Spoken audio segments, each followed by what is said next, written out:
Hello. Question 5. Find the voltage VAB and current I in the given network. Solutions. We use three methods here: nodal analysis, Norton's theorems, and Thevenin's theorem. Through nodal analysis, we use the KCL law and voltage VAB equal to 3 volt and current I equal to 1.5 ampere. And by Norton theorems, we convert voltage source into current source and use the current division network, and the voltage VAB equal to 3 volt and current I equal to 1.5 ampere.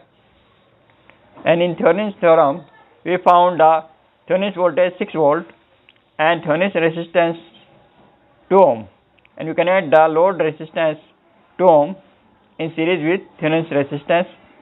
From this method, we found I equal to 1.5 ampere and voltage VAB equal to 3 volt.